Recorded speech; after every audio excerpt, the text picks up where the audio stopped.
Makanya al-ilmu nurun. Ini kunci. Makanya saya ketika mengkaji beberapa ayat dan menarik dalam ilmu tasawuf, itu connect sekali. Ini yang sebenarnya kita ingin kumpulkan. As-sholatu nurun. Yang pertama, sholat itu adalah cahaya. Wal malaikatu nur. Malaikat itu adalah cahaya. Al-ilmu nurun. Ilmu itu adalah cahaya. Kemudian Rasulullah adalah nurun Muhammad. Al-Quran huwa nur. Al-wudu huwa nur. Az-zikru nurun. Kenapa semua mengatakan nur? Ilmu adalah nur. Wudu adalah nur. Kemudian amal baik adalah nur. Salat adalah nur. Zikir adalah nur. Allah adalah nur. Allahu nurus samawati wal ardi masalun nur. Muhammad, Rasulullah adalah nurun Muhammad. Malaikat juga adalah nur. Kenapa orang yang masuk surga itu bercahaya di depan, di belakang, dan di atasnya? Dan orang yang diberikan nur di dalam kuburnya itu tidak sembarang. Kenapa ilmu dikatakan nur? Kenapa malaikat dikatakan nur? Kenapa sholat dikatakan nur? Kenapa akhlak yang baik dikatakan nur? Ini yang harus dicari. Hadratal muhtaramin wal muhtaramat ikhwanu fillah. Alhamdulillah. Alhamdulillah rabbil alamin. Wassalatu wassalamu ala asyrafil anbiya'i wal mursalin. Sayyidina wa maulana wa habibina wa syafi'ina wa ala alihi wa ashabihi wa sahabatihi ajma'in. Allahumma salli ala Sayyidina Muhammadin tibbil qulubi wa dawaiha wa afiyatil abdani wa shifaiha wa nuril absari wa diyaiha wa ala alihi wa sahbihi wa sallim. Yang saya hormati dan saya muliakan Ibu yang mewakili Bapak Bupati Kabupaten Bulukumba beserta seluruh rombongan. Yang saya hormati dan saya muliakan Bapak Kepala Kantor Kementerian Agama Kabupaten Bulukumba beserta seluruh pejabat dari Kementerian Agama.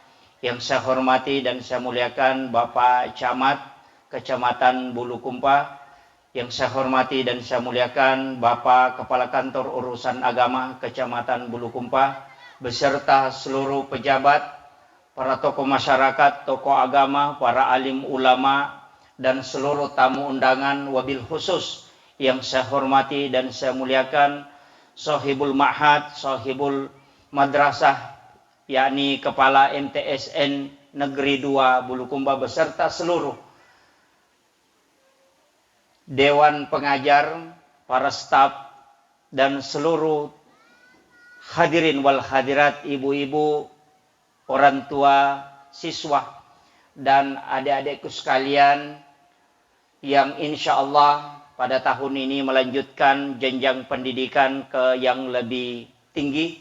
Walaupun sebenarnya madrasah atau sekolah kita mungkin agak berat melepaskan anak-anak kita, tapi untuk lebih sempurnanya harus menuntut ilmu yang ke pendidikan yang lebih tinggi. Mudah-mudahan kita doakan pada kesempatan kali ini, mudah-mudahan anak-anak kita yang akan melanjutkan pendidikan ke madrasah aliyah atau ke MA atau ke SMA, dia memilih atau SMK, mudah-mudahan diberikan keberkahan ilmunya oleh Allah Subhanahu wa taala.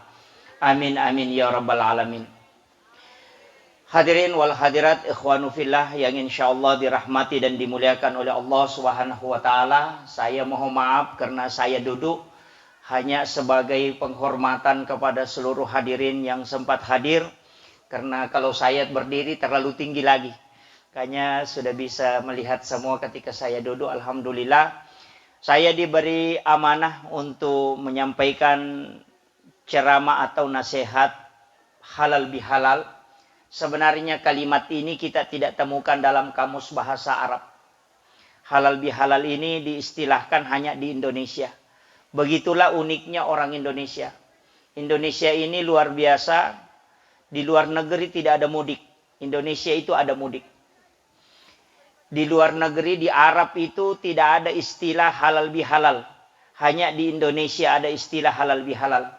Yatim piatu tidak ada di luar negeri. Di Arab juga orang Arab kalau dikasih tahu yatim piatu itu pusing. Karena yang ada itu hanya yatim. Kalau kita orang tuanya kedua-duanya meninggal, kita sebut yatim piatu. Kalau orang Arab hanya satu, hanya yatim. Makanya kalau dikatakan yatim piatu, dia ikut pusing itu. Itulah orang Indonesia. Makanya kearifan-kearifan lokal ini yang kemudian bersentuhan dengan agama perlu kita pelihara. Kalau kita bahasa Indonesia kan halal bihalal sebenarnya adalah saling menghalalkan. Karena kadangkala jabat tangan ini tidak bisa melulurkan dosa karena kalbu tidak bisa ketemu. Orang tua dulu itu pakai simbol karena dia lebih banyak menyentuh kata faul. Ketika bersalaman, kadangkala dia meletakkan tangannya di dada. Kadangkala juga dia meletakkan di kepalanya. Kalau kita cari dalil hadis itu tidak ada. Tapi apa yang dilakukan itu adalah simbol. Ketika dia berjabat tangan, itu pesan bahwa dosa di antara kita, ini kita sudah menyambung kedua tangan, artinya yang pernah retak itu kita sambung kembali. Kenapa dia letakkan di dada? Itu simbol kalbu. Yakin bahwa dulu hatiku sebenarnya rusak, hatiku pernah sedih. Tapi karena kita sudah saling memaafkan, maka dia letakkan tangannya di situ. Artinya bukan hanya tangan ini yang bersentuhan, tapi kalbu kami juga sudah bersentuhan. Kenapa ketika dia letakkan di kepala? Itu pesan bahwa pernah otakku ini mendidih gara-gara jengkel kepada kamu, tapi karena sudah menyambung tangan silaturahmi, maka otakku kembali jernih dan dingin. Itulah makna sebenarnya halal bihalal. Karena banyak orang yang berjabat tangan hanya lahiriahnya, tapi kalbunya tidak nyambung. Giginya masih menggerutu. Ya. Kemudian matanya masih tunduk. Penglihatannya masih sinis. Itu bukan halal bihalal, tapi hanya menyambung lahiriah. Iman itu 3 kuncinya. Dilafazkan atau diperlihatkan dengan anggota tubuh, dilafazkan dengan lisan, kemudian diyakini dengan kalbu. Makanya orang beriman itu harus dengan 3 itu. Makanya halal bihalal ini, karena pasti dalam setiap hari ada masalah. Tapi saya wasiatkan ke anak-anakku yang akan melanjutkan pendidikan di taraf yang lebih tinggi, saya wasiatkan, jika ingin sukses, apa yang disampaikan tadi Bapak Kepala MTSN 2 ini, wasiat sebenarnya adalah wasiat Imamul Ghazali dalam kitabnya. Para ulama-ulama kita dulu itu sudah menyampaikan bahwa ketika ingin akhir hidupnya itu menjadi baik atau husnul khotimah, atau ingin sukses dalam hidup, ingin tenang dalam mencari nafkah atau mencari rezeki, ingin berkah hidupnya, makanya ada 3 yang kau harus jaga. Yang pertama, jaga orang tuamu. Orang tua itu ada 3. Yang pertama adalah orang tua yang melahirkan kita. Ini yang orang tua. Orang tua yang kedua adalah orang tua yang rela menyerahkan anaknya ke kita. Itu mertua. Orang tua yang ketiga adalah orang tua yang mengajarkan walau harfan, hanya 1 huruf. Itulah guru kita. Sayyidina Ali berperang. Kemudian dia melihat gurunya, sampai-sampai dia memberitahu kepada pasukan, jangan sekali-kali engkau menyentuh itu, walaupun dia musuhnya. Dia sementara di perang berkecamuk, langsung dia kasih tahu, jangan bunuh dia. Dia adalah guruku. Bayangkan cara menghormati walaupun dia berperang. Dia selamatkan dia adalah guruku. Orang itu tanya, kenapa orang Yahudi bisa menjadi gurumu? Sayyidina Ali mengatakan, dia mengajari kepadaku untuk mengetahui bagaimana kita bisa tahu kalau anjing sudah balik.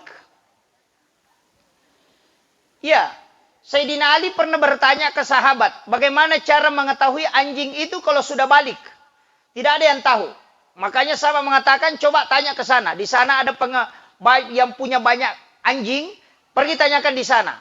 Sayyidina Ali berangkat bertanya. Kemudian dia tanya, bagaimana cara mengenali anjing yang sudah balik? Diberitahulah sama Yahudi ini tadi mengatakan, kalau kau mau tahu anjing itu sudah balik, kalau dia kencing dan mengangkat kakinya 1, berarti itu sudah balik. Itulah ilmu yang dia dapatkan sehingga dia menganggap dia adalah guruku dan sangat menghargainya.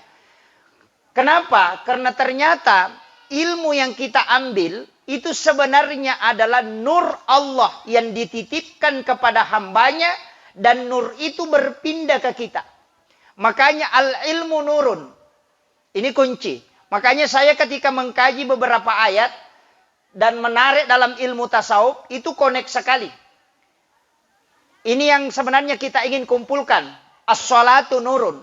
Yang pertama, sholat itu adalah cahaya. Wal malaikatu nur. Malaikat itu adalah cahaya. Al-ilmu nurun. Ilmu itu adalah cahaya. Kemudian Rasulullah adalah nurun Muhammad. Al-Quran huwa nur. Al-wudu huwa nur. Az-zikru nurun. Kenapa semua mengatakan nur? Ilmu adalah nur. Wudu adalah nur.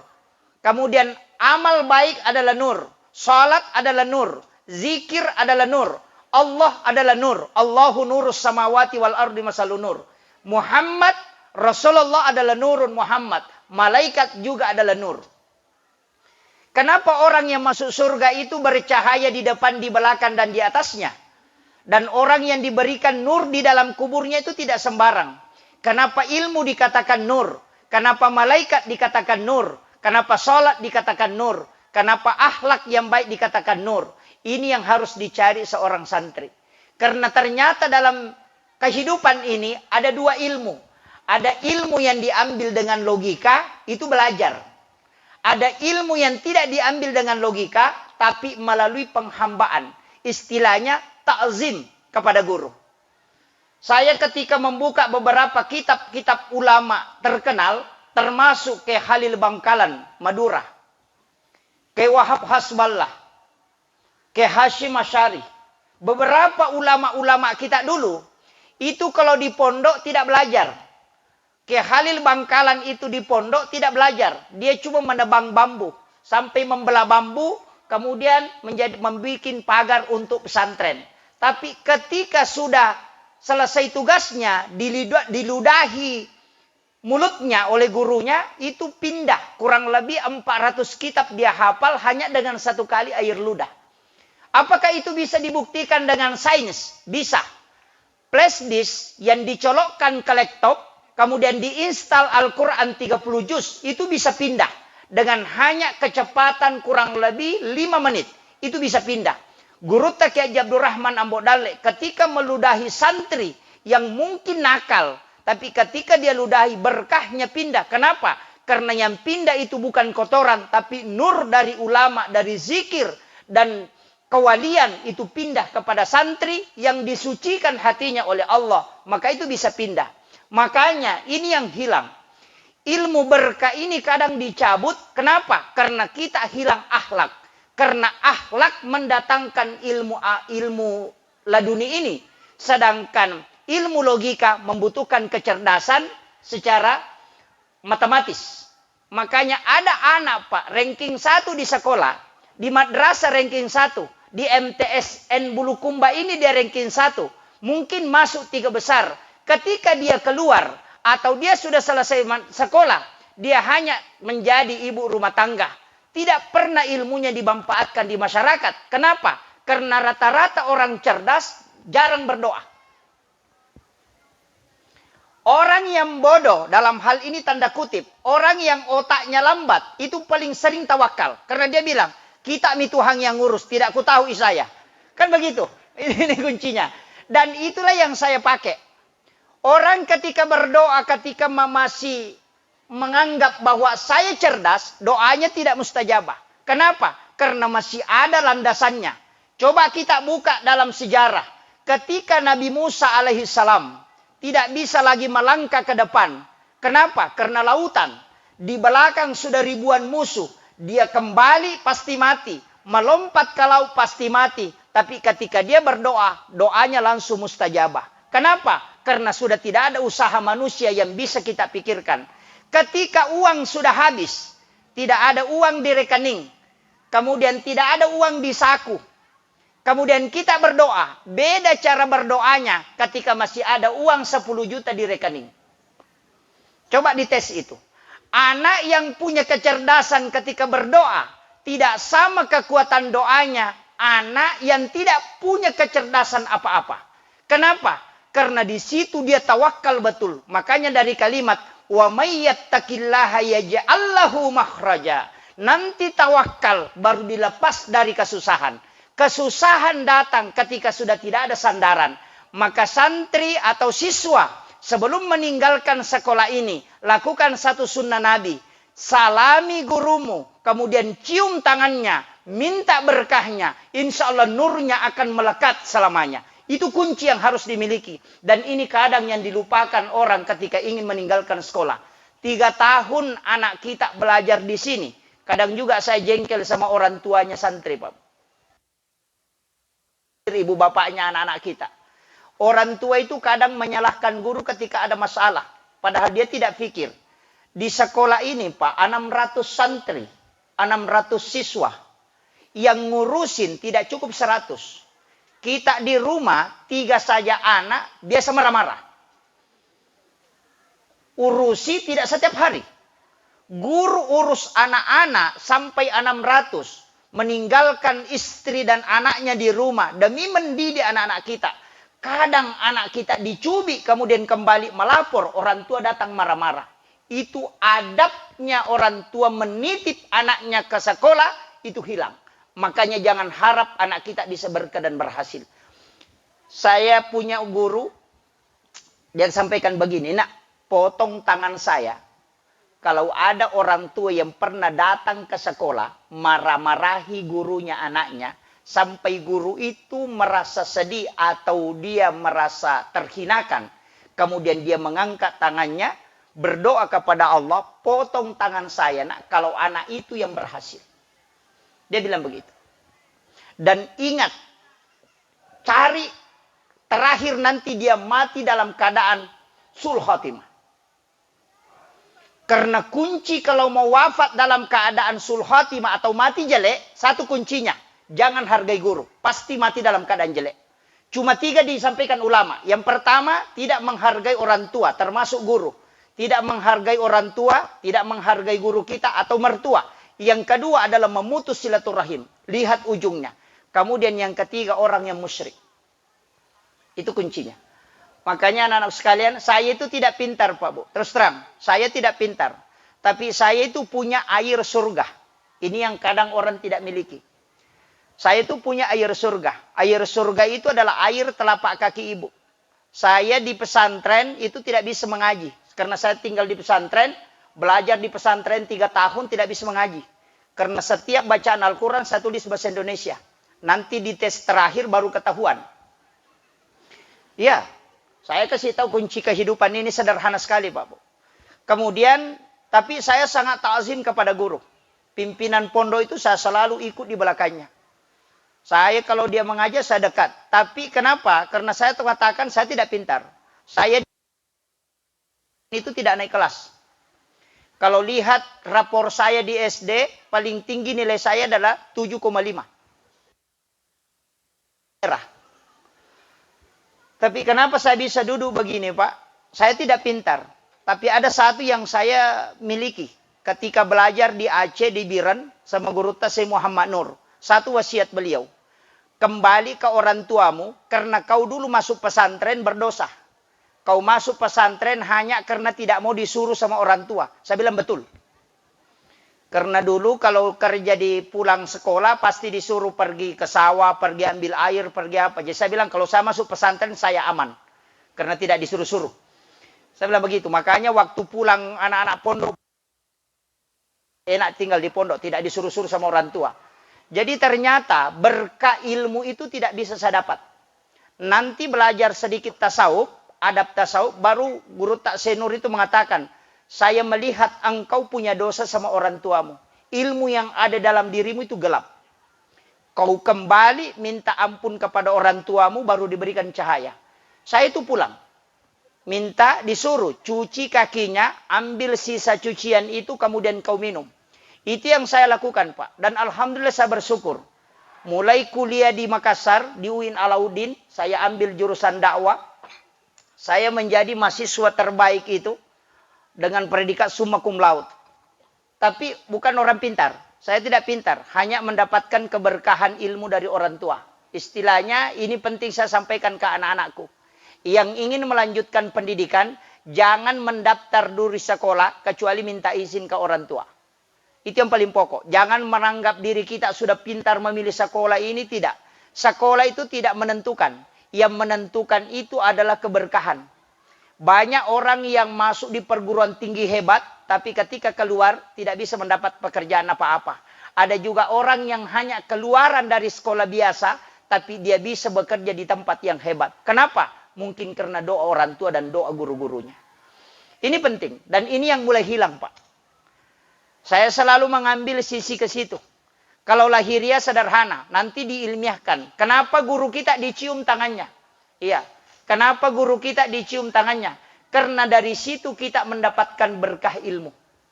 Ya. Kemudian kunci yang kedua, setiap mau belajar berwudu. Ini rahasianya sebenarnya. Ini rahasianya ulama. Al ilmu nurun, al wudu nurun. Kalau mau ilmu itu menjadi berkah, berwudu sebelum belajar. Makanya kita kalau belajar taklim muta'alim itu, kita sudah dikasih tahu, jangan belajar sebelum dalam keadaan ada wudu. Karena orang yang ada wudunya kemudian belajar, maka ilmunya kelak akan bermanfaat. Tapi orang yang mempelajari ilmu tidak ada wudunya, itu tidak akan bermanfaat ilmunya. Hanya untuk dirinya nanti. Nah, ini kuncinya. Makanya kenapa orang yang masuk masjid, mau mendengarkan ceramah itu disuruh berwudu. Sama anak-anak kita. Kalau mau belajar, saya pernah mendatangi satu sekolah, Pak. Itu Man Insan Cendekia Gorontalo. Itu sekolahnya Pak Habibie. Di sana orang kalau mau belajar, 5 menit sampai 15 menit itu mengaji dulu. Jadi pas selesai apel pagi, masuk ke kelas, mengaji dulu. Dia baca 1 lembar, baru mulai pelajaran. Dan itu penelitian IMENET. Ternyata dia temukan, anak yang mengaji dulu baru belajar, itu otaknya bisa mengcover sampai 80% pengetahuan. Itu kecerdasan. Orang yang mengaji dulu. Makanya Pak Habibie itu punya satu tradisi yang jarang orang lakukan. Pak Habibie katakan begini, saya tidak tinggalkan rumah sesudah sholat subuh, kecuali saya baca 1 juz Al-Quran. Itu yang dilakukan Pak Habibie. Sampai dia mengatakan, saya hafal Quran tidak sengaja. Hanya baca Quran setiap hari. Dan ada rahasianya Pak Habibie, Pak. Kenapa ada yang mengalahkan di Jerman? Ada satu orang Yahudi yang mengalahkan Pak Habibie nilainya di Jerman. Pada semester 1 sampai semester 3. Pak Habibie itu tanya. Dia kasih tahu begini. Apa yang membuat kamu sehingga cerdas seperti ini? Saya tidak bisa kalahkan. Dia mengatakan itu rahasia. Dia tidak mau kasih tahu. Pak Habibie itu ini kan orang Israel. Dia bukan orang Islam. Pak Habibie tanya, ajarkan ke saya. Pak Habibie itu setiap datang bersilaturahmi ke situ, dia selalu minta resepnya. Katanya Pak Habibie bilang, nanti 1 tahun baru saya dikasih tahu. Apa yang dia bilang? Kalau kau mau tahu, datang ke rumah. Pak Habibie mengatakan, saya tidak datang ke rumahmu. Pokoknya beritahu saya. Dia kasih tahu, dia mengatakan begini, setiap malam saya bangun mandi, tengah malam mandi, mengambil pakaian yang bersih, kemudian saya mengambil Al-Quran, baru saya baca. Pak Habibie itu heran. Orang mengatakan, jangan berbohong sama saya. Israel. Bukan Islam. Kenapa bisa kau baca Al-Quran? Apa yang dia bilang? Kami percaya kepada Al-Quran. Cuma kami tidak senang sama Nabi Muhammad. Coba, itu dia. Kami percaya sama Quran. Makanya ekonomi kami menggunakan ekonomi sistem Al-Quran. Karena kami percaya. Cuma kami benci kepada Muhammad. Itu yang dia sampaikan ke Pak Habibie. Ternyata Pak Habibie mengatakan tidak. Saya tidak percaya dengan itu. Dia mengatakan coba bukakan Al-Quran. Sebut saja ayatnya. Saya akan sambung. Pak Habibie bukakan Al-Quran ternyata betul. Dan dia datangi rumahnya ternyata betul. Di tengah malam itu dia bangun mandi. Kemudian ambil pakaian yang bersih. Kemudian dia baca Al-Quran. Itu sampai menjelang subuh. Ini bukan orang Islam, Pak. Dan itulah yang mengalahkan nilainya Habibie. Tapi setelah itu Pak Habibie merubah. Dia pulang karena dia menangis. Dia malu, dipermalukan karena dia tidak melakukan itu padahal dia orang Islam. Pak Habibie itu pulang ke kosnya, ke rumahnya. Dia bangun tengah malam, salat tahajud, dia membaca Al-Quran sampai subuh. Dan Habibie bisa mengalahkan hanya 1 semester. Dia sudah bisa kalahkan nilainya sampai selesai. Makanya Pak Habibie menjadi alumni terbaik dan orang ini menyesal. Itu. Makanya saya sampaikan, apa yang didapatkan Pak Habibie itu Anda bisa dapatkan anak-anakku sekalian. Ketika Anda lakukan itu. Bangun tidak usah jam 2 malam. Cukup jam 3:30. Bangun sholat tahajud walaupun hanya 4 rakaat. Kemudian baca Al-Quran walaupun hanya selembar. Dan minta berkah apa yang kita lakukan. Insya Allah tidak akan pernah terpuruk kehidupannya sampai kelak meninggal. Itu inti kehidupan yang rahasia ilmu sebenarnya. Tidak usah lama-lama. Tidak usah ambil 8 rakaat lah. Biar 4 rakaat. Surahnya biar kulhu saja atau inna atayna. Itu. Yang penting bisa lakukan. Kalau tidak bisa lakukan, pakai yang kedua. Ini resep saya yang kedua. Saya kasih modal untuk anak-anak kita. Yang kedua adalah baca surah Al-Insyirah. Alam Nasrah. 7 kali sesudah sholat asar. 7 kali sesudah sholat subuh. Rasulullah berwasiat. Surah ini diturunkan khusus kepadaku. Untuk membuktikan kemuliaanku di hadapan Allah. Siapa yang membaca surah ini di waktu pagi dan petang. Maka Allah akan mengangkat derajatnya sebagaimana derajat yang diberikan kepada aku. Ini kuncinya. Makanya amalkan itu. Saya wasiatkan, amalkan surah Al-Insyirah 7 kali sesudah sholat asar. Insya Allah akan selalu menanjak itu. Tidak turun. Tapi itu tadi, kembali ke orang tua tadi. Itu harus betul-betul akhlak ke orang tua itu luar biasa. Kemudian, kalau masih tidak bisa, lakukan jalan terakhir. Ini jalan terakhir. Lakukan apa yang dilakukan oleh Nabiullah Ibrahim alaihissalam. Nabi Ibrahim itu punya sedekah ke kita. Karena dia minta, ya Allah, berikan aku kesempatan untuk mensedekahi seluruh hambamu. Mulai yang ada saat ini sampai dunia kiamat. Dan Allah izinkan. Maka diperintahkanlah malaikat Jibril masuk ke dalam surga. Mengambil segenggam kapur. Kemudian diserahkan ke Nabi Ibrahim. Kemudian Nabi Ibrahim taburkan ke laut. Dan itulah yang menjadi garam. Makanya tidak ada manusia yang tidak makan garam. Itu sedekahnya Nabi Ibrahim. Ini kunci. Siapa yang makan garam. Ini Imamul Ghazali dalam kitab Hiyalimuddin. Siapa yang makan garam sedikit sebelum makan makanannya. Dan setelah dia makan garam sedikit.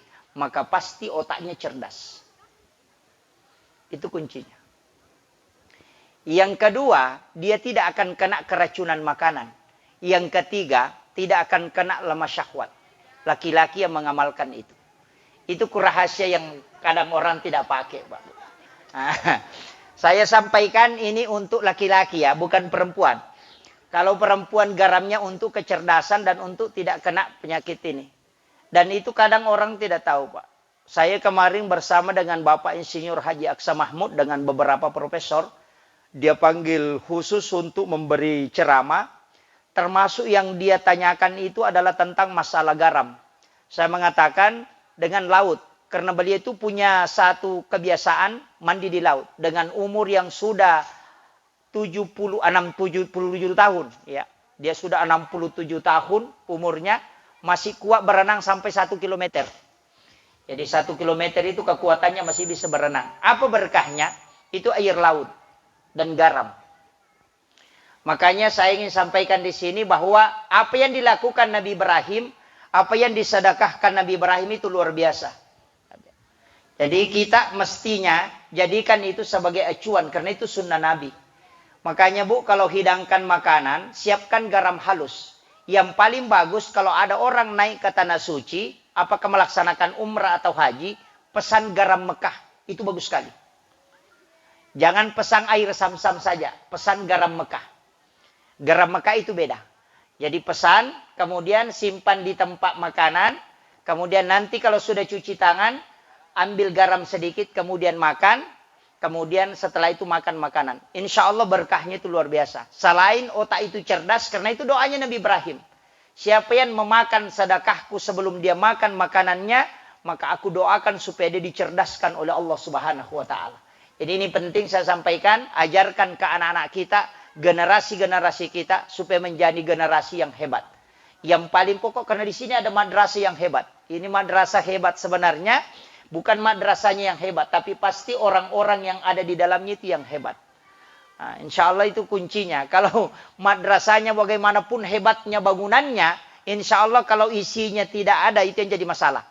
Artinya kalau isinya tidak cerdas, dulu pesantren itu atap alang-alang, kemudian dia dindingnya adalah bambu, kemudian dia tidak punya kitab, dan seperti kita pakai laptop, pakai apa, tapi ternyata jadi ulama waliullah yang mengajar. Kenapa? Karena yang mengajar itu ikhlas betul. Satu kunci ini yang ketiga tadi. Ya kan saya sudah dua. Yang ketiga, kunci anak sukses itu ada sama guru. Makanya saya kasih tahu begini. Ini resep sederhana, tapi jarang orang pakai. Jangan pernah berkeinginan untuk membuat santrimu pintar. Itu saja. Jadi kalau Pak bicarogi, ajak lalu taminasa melo pamacai anak-anak tak. Jangan. Jangan pernah punya hajat untuk ingin membuat anak kita pintar. Atau santri atau siswa kita pintar. Kenapa?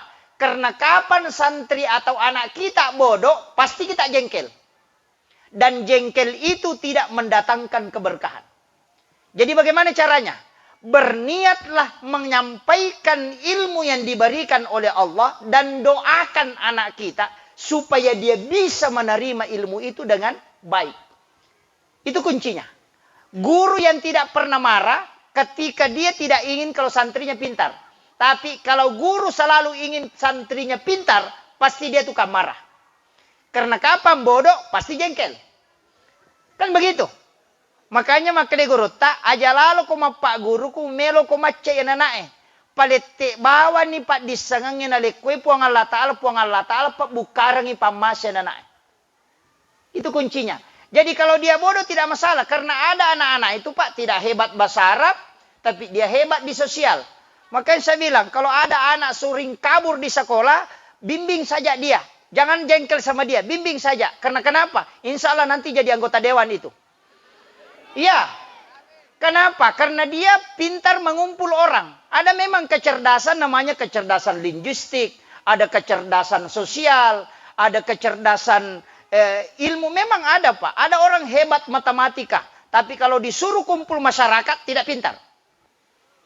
Tapi otaknya hebat. Itu orang begitu Pak. Cuma otaknya hitung-hitungan.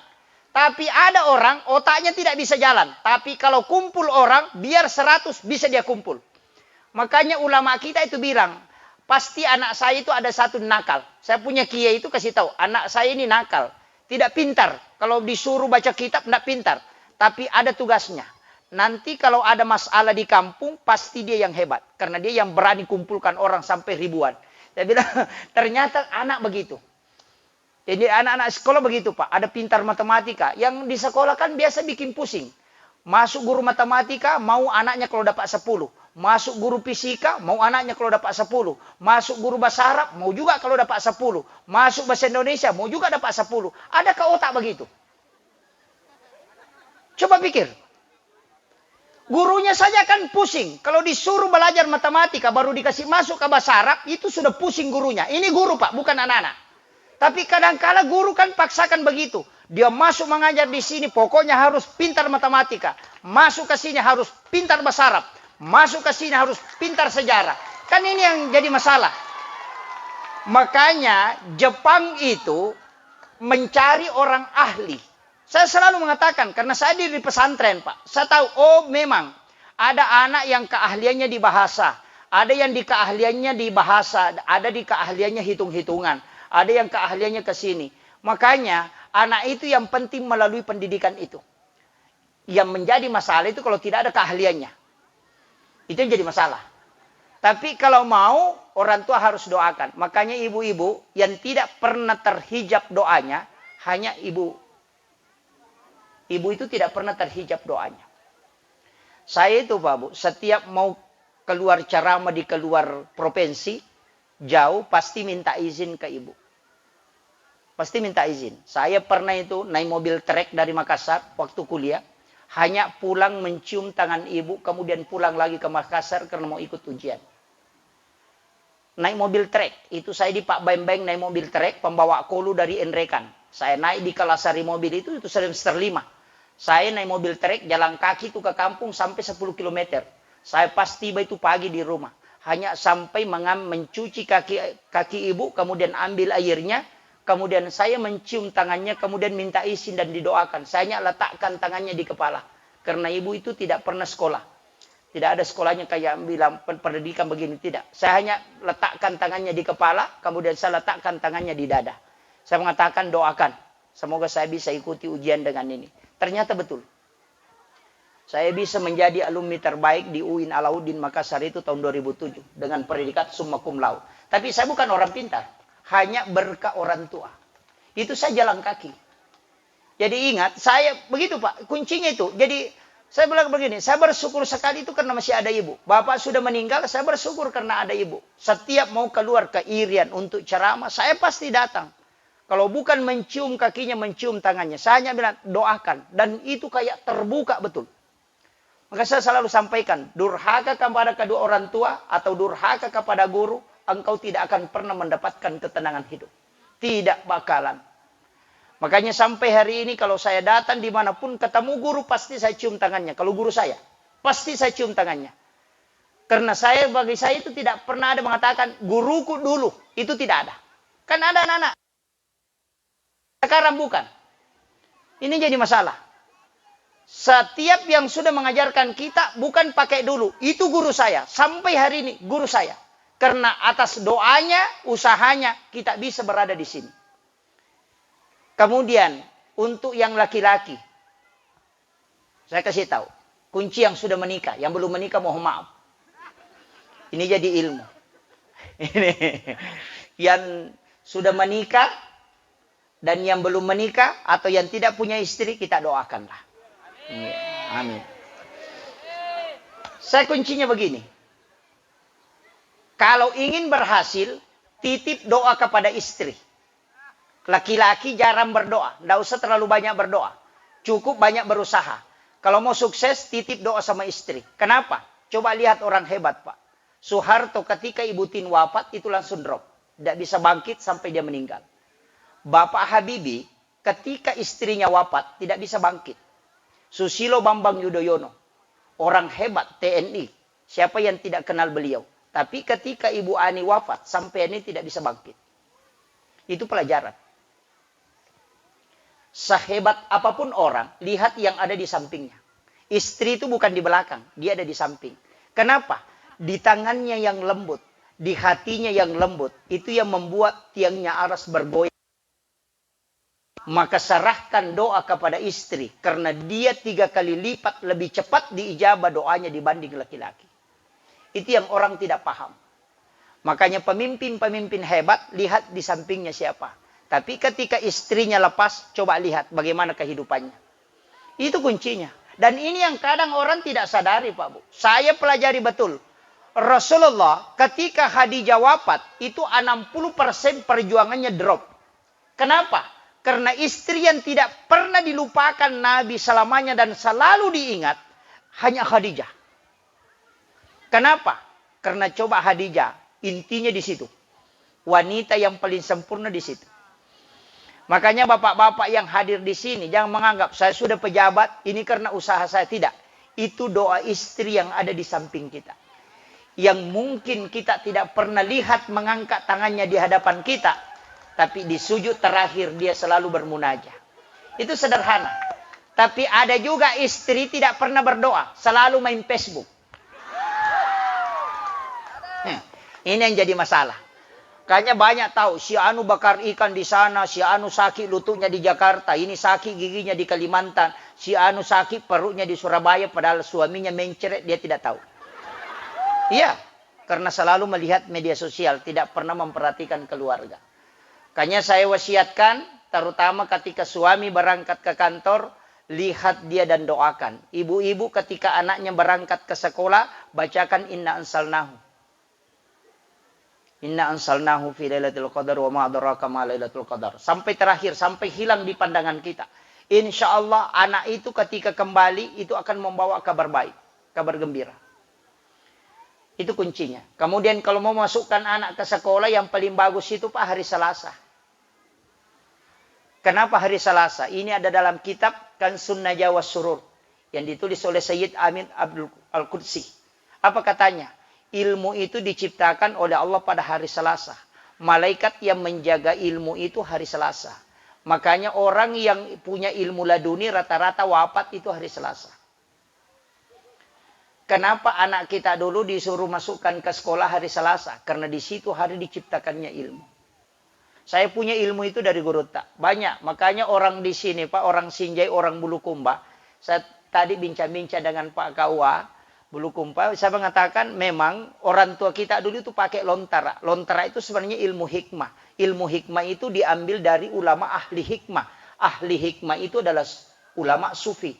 Ulama sufi itu adalah waliullah. Sebenarnya penentuan waktu itu dari ulama-ulama kita. Cuma banyak orang yang tidak pahami dan salah paham. Karena dia menganggap ini baik, yang lainnya jelek. Itu yang jadi masalah. Karena dalam agama, dalam tasawuf ada istilahnya mustahab yang paling baik. Waktu Allah sudah atur, Pak Bu. Allah sudah atur. Dalam satu minggu ada satu hari yang bagus. Sayyidul Ayam, hari Jumat.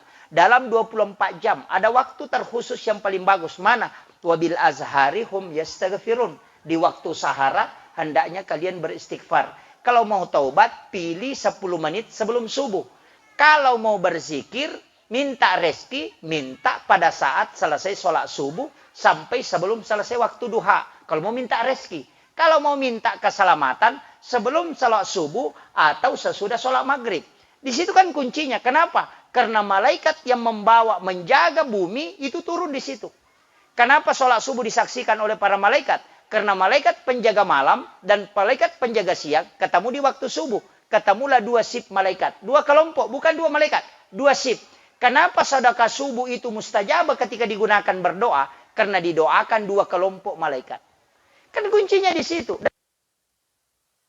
Cuma kadang kita tidak gunakan. Oh, sama saja sedekah duhur dengan sedekah subuh. Tidak. Sedekah duhur cuma diaminkan oleh satu sip malaikat. Kalau sedekah subuh diaminkan dua sip malaikat.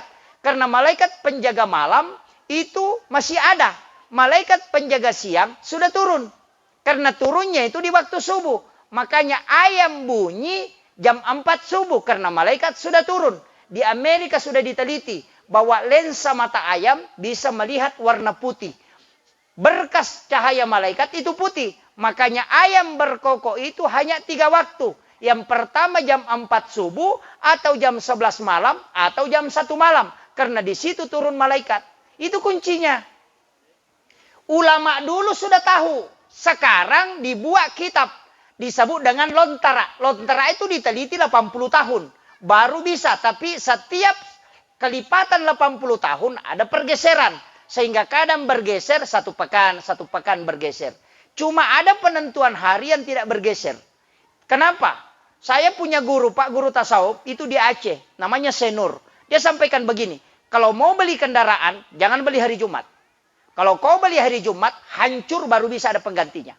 Kalau beli kendaraan, beli hari Senin. Insya Allah tidak hancur ada penggantinya. Tapi hanya kendaraan, jangan istri. Jangan bilang beristri hari Senin ya akan belum tua sudah ada penggantinya. Tidak. Itu jangan dikasih bawa ke situ ya. Kemudian saya kembali. Makanya ini saya dikasih waktu berapa menit ya? Ini sudah 1 jam. Saya tidak punya jam tapi ini sudah 1 jam. Karena lutut saya ini dengan bibir saya ini kayaknya sudah agak kram. Berarti sudah 1 jam. Kemudian ini yang paling inti yang saya ingin sampaikan. Kunci sebenarnya Pak. Dalam kehidupan ini kadang-kala orang itu mengatakan susah. Sebenarnya hidup ini enak sekali. Yang penting kita mau pakai konsep Islami. Rumah yang bertingkat itu bukan rezeki. Itu hanya amanah. Tapi ketika kita tenang di dalamnya, itu baru rezeki. Istri yang cantik, itu bukan rezeki. Itu hanya amanah. Tapi ketika kita tenang bersama istri, itulah nikmat. Uang yang banyak itu bukan rezeki, itu hanya amanah. Tapi ketika engkau mampu memanfaatkan dan senang dengan itu, maka itu adalah rezeki. Jadi rezeki dengan amanah itu beda sedikit. Ya, mobil itu bukan rezeki, itu amanah. Kelak dipertanggungjawabkan. Tapi ketika kau nikmat dengan kendaraanmu apapun mereknya, maka itu adalah rezeki Allah. Makanan yang dihidangkan itu adalah amanah, itu adalah fitnah. Tapi ketika engkau menikmati makanan, itu adalah nikmat, itu adalah rezeki. Jadi rezeki yang sesungguhnya adalah nikmat terhadap apa yang diamanahkan oleh Allah. Ketika engkau tidak bisa menikmati, maka itu bukan rezeki. Banyak orang, Pak, tidak makan nasi karena kena penyakit gula. Kuncinya mah di situ saja. Anak itu amanah. Ketika engkau senang dengan anak-anakmu, maka itu adalah nikmat Allah. Dan itulah fabi ayyi ala'i rabbikuma tukadziban. Itu sebenarnya. Makanya kuncinya di situ. Uang yang banyak itu bukan nikmat sebenarnya. Tapi uang yang bisa menenangkan kita, itulah nikmat sesungguhnya. Walaupun 1 M, tapi kalau KPK mau turun, dia keringatan. Nah, itu jadi masalah. Iya. Jadi kuncinya kan begitu. Ilmu juga begitu, Pak Bu. Makanya saya sampaikan begini. Bedakan antara nikmat dengan amanah. Di situ saja tipis sekali. Makanya ganti mobil, ganti kendaraan. Kenapa? Karena dia cari kesenangan. Padahal tidak ada. Harta itu hanya kesenangan. Yang di dalamnya yang harus kita cari adalah ketenangan. Itu kuncinya. Bagaimana bisa tenang? Banyak macam. Banyak. Tapi saya tidak mau kasih tahu semua. Cukup 1. Amalkan 1 surah. Surah Al-Kautsar. Surah ini surah paling pendek. Dan ini surah luar biasa. Rasulullah mengatakan siapa yang membaca surah ini, maka Allah menurunkan khusus keberkahan di dalamnya. Termasuk ini surahnya perempuan. Ya, surah yang paling sering dibaca perempuan. Kalau mencuci-cuci daging tidak mau bau, baca surah Al-Kautsar. Insya Allah tidak bau. Air terakhir. Itulah istilahnya orang Bugis, ibis saisara. Itu bacakan surah Al-Kautsar. Ada makanan tidak mau masak, ambil garam, letakkan di atasnya. Yang kasih masuk, bacakan surah Al-Kautsar, itu akan masak. Ada nasi tidak masak, masih diperiuk. Penting masih panas periuknya, ambil saja garam, bacakan surah Al-Kautsar, letakkan. Baru tunggu sampai dingin, itu akan masak di dalam. Ini surah luar biasa. Siapa yang menghafalnya kata Nabi, maka dia akan mendapatkan syafaatku kala di yaumil akhir. Untung surah Al-Kautsar, Pak, yang menjadi syafaat. Seandainya surah Al-Baqarah banyak yang tidak hafal. Kalau surah Al-Kautsar ini tidak hafal, lebih baik mati saja. Ini yang orang biasa bilang surah andalan. Kalau ada angin kencang, cukup baca salawat, baca surah Al-Kautsar. Kemudian tahan napas sejenak, angin itu akan berhenti. Ketika kita di lautan ombak besar, lihat ombak. Ketika dia terangkat naik, kemudian tidak ketemu ujungnya, hanya gantian naik, bacakan surah Al-Kautsar baru ludahi, dia akan tenang. Sementara di dalam pesawat pakai itu. Kalau ada anak yang bangun tengah malam menangis, cukup bacakan itu, letakkan tangan kanan di atas ubung-ubungnya, kemudian tiup, bacakan surah Al-Kautsar. Diam itu. Kalbu yang bergejolak kata Nabi, karena ketika anaknya Ibrahim wafat, Rasulullah anaknya wafat namanya Ibrahim, itu hatinya bergejolak sampai tiangnya aras bergerak.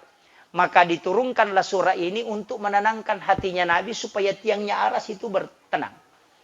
Makanya orang yang punya hati jengkel, sering jengkel, suruh baca surah Al-Kautsar supaya ditenangkan kalbunya oleh Allah.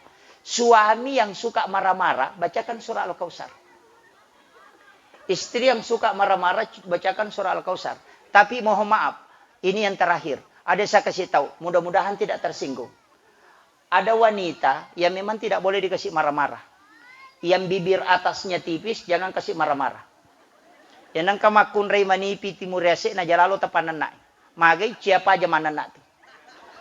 Pak meringang inaka. Yang kedua, mohon maaf ini. Kalau ada wanita, ada wati ujungnya namanya, ambil pemimpin dia. Ambil pemimpin. Tapi jangan bikin marah dia. Ambil pemimpin. Wanita yang ada wati di ujungnya, itu saya punya wasiat dari ulama. Kalau ada anakmu perempuan semua, nak, ambil 1 wati di ujungnya. Apakah Sukmawati, Rahmawati, atau Patmawati. Karena wanita yang ada wati di ujungnya, pasti mengalahkan suaminya. Ya nang kamakun rey nang kawati, ya sana capa, na denu lelaki nakalay. Pasti laki-laki itu dikalahkan sama istrinya. Iya, pasti itu. Kenapa? Nama ini sebenarnya adalah salah satu nama jin yang pembangkang.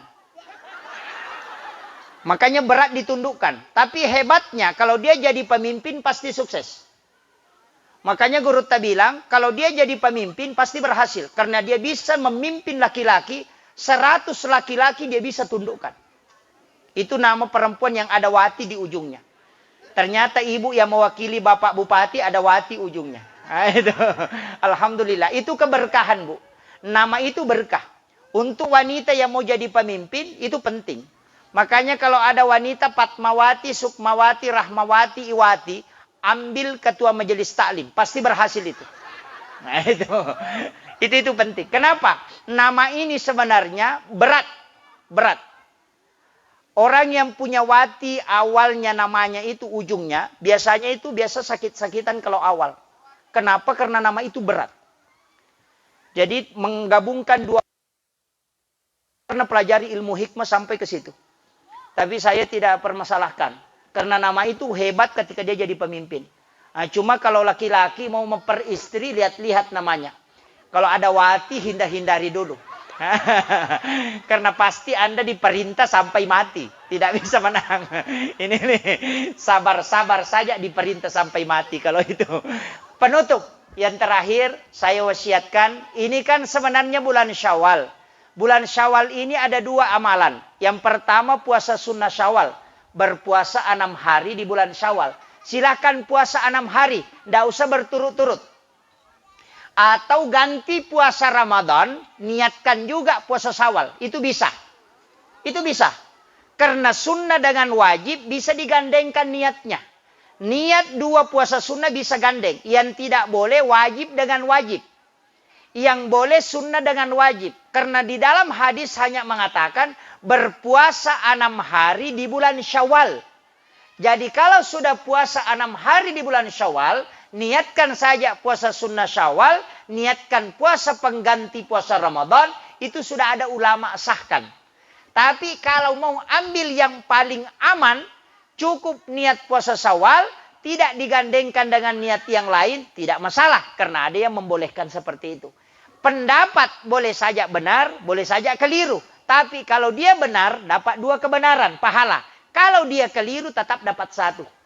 Al-mukhti'u al-ijtihadi lahu ajrun, kata Nabi. Nah, itu kuncinya. Ketika sudah berijtihad. Makanya tidak usah berdebat. Yang kedua, amalan yang paling sering dilupakan. Sholat sunnah utakah. Sholat sunnah utakah adalah sholat sunnat yang dilakukan hanya di bulan Syawal. Itu 8 rakaat. Surah yang dibaca surah Al-Ikhlas. Setiap 1 rakaat 15 kali. Surah Al-Ikhlas. Itu 8 rakaat. Kalau tidak cukup setiap hari Jumat. Kalau tidak bisa, apa padilanya? Kalau punya penyakit kata Nabi, penyakit dunia. Apakah kanker atau apa. Dan tidak ada dokter yang bisa menyembuhkan. Pakai sholat ini. Karena sholat ini akan diutus orang. Dalam mimpi akan mengobati itu. Ini janji Nabi. Yang kedua, siapa yang ingin merantau keluar daerah mencari rezeki, suruh lakukan sholat sunnah utaka baru berangkat. Karena pasti berhasil. Karena Allah yang janjikan. Yang ketiga, ini sholat sunnah utaka.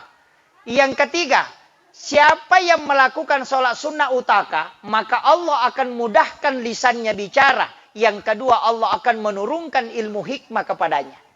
Itu kuncinya. Makanya kalau ada anak kita mau jadi ustaz, sekolah di pondok, suruh laksanakan sholat sunnah utaka. Saya laksanakan sholat ini sudah 18 tahun lamanya. Saya ambil itu di kitabnya Syekh Abdul Qadir Jailani dalam kitab Al-Gunyah. Syekh Abdul Qadir Jailani mengatakan, tidak ada hadis Nabi 4 kali bersumpah, kecuali sholat sunnah utaka. 4 kali Nabi bersumpah. Jadi makanya saya sampaikan, ini untuk ibu-ibu, bapak-bapak yang punya anak belajar di pesantren, suruh lakukan sholat ini. Ibu-ibu kalau punya penyakit, lakukan sholat ini. Karena akan ada yang datang menyembuhkan itu. Ini janji Nabi. Itu ada sejarahnya. Kalau kita buka kitab Am-Mughni, Imam Al-Qudamah. Itu kitab fikihnya Imam Al-Qudamah. Dia menceritakan satu kisah ketika dia mengobati anak muda di Mesir. Dengan dalam mimpi dia ludahi matanya. Tapi dalam mimpi. Anak muda ini sudah keluar biji matanya karena sakit. Semua dokter sudah menyerah. Tapi ketika dia laksanakan sholat sunnah utaka. Dia mimpi diludahi matanya oleh Imam Al-Qudamah. jaraknya Imam Qudamah dengan anak muda ini kurang lebih 400 km. Kenapa dia bisa diobati? Hanya melalui mimpi. Sehingga semua orang heran di Mesir. Siapa yang mengobati matamu? Dia Imam Qudamah. Dari mana dia bisa mengobati? Dia mengatakan, saya tertidur sesudah sholat subuh, tapi ada yang datang meludahi mata saya dalam mimpi. Saya usap, ternyata mata saya sembuh. Imam Qudamah ditanya, katanya kau yang mengobati. Imam Qudamah mengatakan, kalau dia mengaku, betul saya mengobati. Karena saya sementara mengaji di rumah, kemudian saya tertidur. Datang Rasulullah memberitahuku bahwa obati anak muda ini dengan meludahi matanya. Saya ludahi matanya dalam mimpi dan ternyata itu tembus langsung ke orangnya. Inilah cara Allah menyembuhkan penyakit dengan melalui sholat sunnah utaka yang jarang orang lakukan di bulan Syawal. Tapi sholat ini hanya dilakukan di bulan Syawal, tidak boleh kalau di luarnya. Hanya 1 bulan penuh waktunya. Kalau sudah lewat tidak bisa. Orang yang mau pergi merantau, mau berhasil atau tidak berhasil di rantauan, suruh kembali. Nanti di Syawal sholat kembali baru berangkat. Akan berhasil itu. Karena itu Nabi bersumpah di situ. Ini penting saya sampaikan. Mudah-mudahan ini ada hikmahnya. Saya kira cukup sekian karena masih ada sambutan dari Ibu yang mewakili Bapak Bupati, kemudian dari Bapak Kepala Kantor Kementerian Agama. Saya mohon maaf kalau tidak sistematis Bapak Ibu sekalian. Saya hanya wasiatkan ke ibu-ibu, anak-anak kita yang mau melanjutkan sekolah jangan takut. Tapi satu wasiat saya, jangan pernah bayar untuk masuk ke sekolah. Jangan pernah bayar. Kalau dia mengatakan dibayar sekian baru lulus ke sini, jangan bayar. Cari saja sekolah di mana dia lulus. Baru serahkan kepada Allah. Kenapa? Karena orang yang membayar baru masuk anaknya sekolah, pasti berutang orang tuanya baru nanti selesai anaknya. Tapi ketika anak mendaftar kemudian lulus, kita tidak bayar. Di sekolah manapun dia menuntut ilmu, kalau dia lolos tanpa bayar, yakin Allah yang menutupi rezekinya. Kenapa? Karena rezeki orang yang belajar itu sudah dijamin oleh Allah. Makanya kalau ada anak tak kuliah di Makassar, sudah pinjam kiri kanan, uang baru untuk pembayarannya, tidak usah. Periksa saja anak tak. Tidak mungkin pinjam kiri kanan kalau anak yang kuliah itu. Tidak mungkin kita pinjam kiri kanan uang. Tidak mungkin. Selama dia beres kalau dia kuliah. Tapi kapan kita sudah pinjam kiri kanan, baru anak kita minta pembayaran apa, minta ini, periksa dia. Karena pasti dia sudah keliru. Kenapa? Coba periksa. Ada orang kampung, Pak. Pekerjaannya cuma menjual kue keliling. Anaknya sekolah di kesehatan. Setiap ada pembayaran dia mau bayar, itu selalu ada uang yang terkumpul. Karena memang Allah sudah mengatur rezekinya. Tapi ketika engkau membayar anakmu masuk di satu perguruan tinggi, maka yakin bahwa engkau akan tersiksa.